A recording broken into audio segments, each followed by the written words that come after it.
Hello, I'm Amy Beecham, Communications Director for Krause Financial Services. Welcome to Industry Insights. In this series, we discuss news, updates, and hot discussion topics that affect the elder law space and that are relevant to you as an elder law attorney. Working on hundreds of cases per month and working with attorneys from across the country, we see trends that affect this area of planning, and we want to share some of those insights with you today.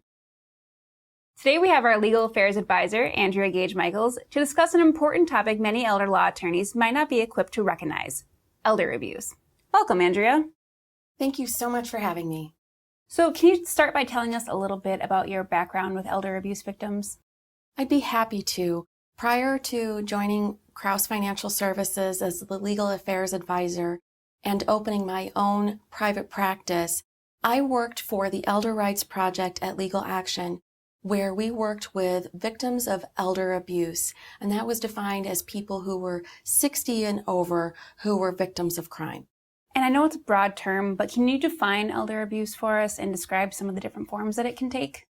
You can look to statutes in several states to look for a definition of elder abuse. It is a very overwhelming topic indeed, but we can look to the statutes for guidance on that.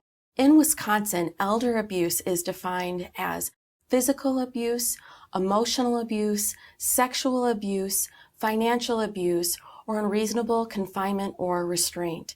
And that sounds like a really long list of items, and some people may be tempted to think that lawmakers were just trying to envision a worst case scenario. But it turns out that many elder abuse victims are suffering from many of those types of abuse at the same time. And what are some signs that attorneys should be looking for regarding elder abuse when working with seniors and their families? There are a number of signs that attorneys can look for when they're consulting with older people to try to figure out if they're victims of elder abuse.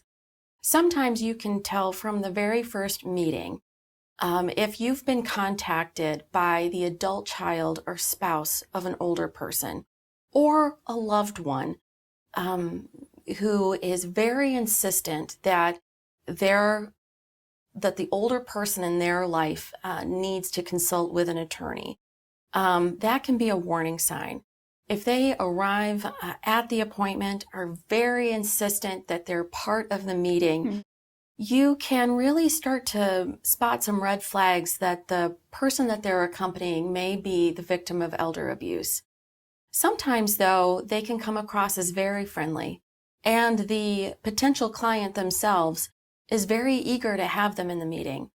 One of the core components of elder abuse is that the abuse victim has been convinced that they can't handle anything on their own. They have come to really truly believe that they're incapable of making their own decisions, that they're incapable of handling their finances, and they've also become very isolated. They've been convinced that they cannot speak to a professional about what is going on in their life, typically because they've been convinced that they're just not smart enough to handle it on their own. So when that elder client enters your office and says, "No, I would definitely want my son or daughter to come into this meeting with me. I might have trouble paying attention. I need them to take notes," that's still not a sure sign that that person is safe. What I would do, especially if that potential client came my way as a result of a referral from a loved one or a friend, is start the meeting out normally and ask that person to step out for a few minutes. Tell them as a matter of confidentiality that I need to speak to the potential client alone for just a few minutes. If the person who's accompanying them acts suddenly hostile, has even microaggressions or any signs of being displeased that they have to step out, that can be a real telltale sign that they are indeed an abuser. Try to watch the body language of the person who's accompanying your client. Oftentimes, though, it's not as direct. You might encounter a client on a completely different cause of action and learn over time that they have been victimized. Some of the typical causes of action that a client will present with are the result of financial difficulty. If you're speaking to a client who is facing eviction, foreclosure. They come to you because they feel that their identity has been stolen, but they may still be under the assumption that it was stolen by a stranger.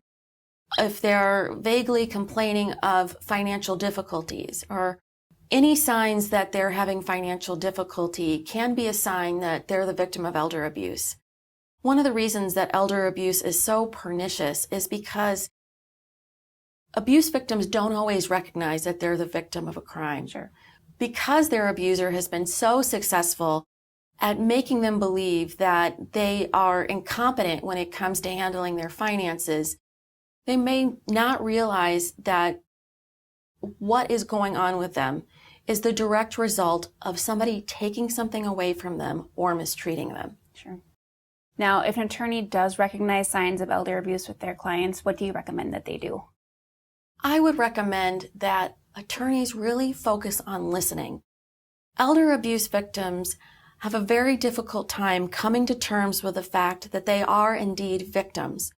A lot of elder abuse victims are being abused by adult children or spouses.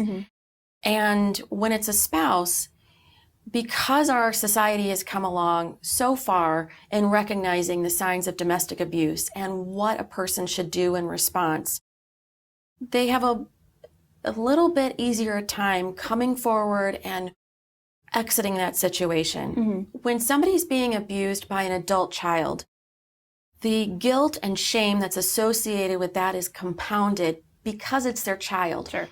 They believe it's their fault they're being abused because they've raised that person. So it can take a very long time to come to terms with it and a very long time to move forward with a cause of action.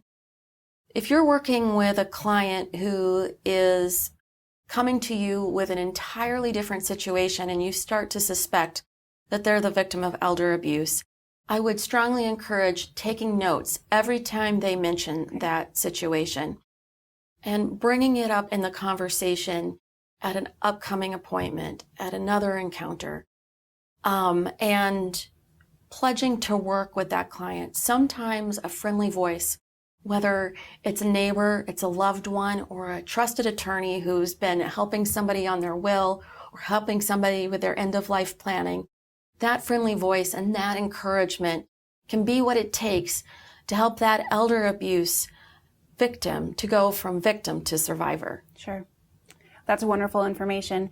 Do you have any resources in mind that attorneys can look to if they want to learn more about elder abuse?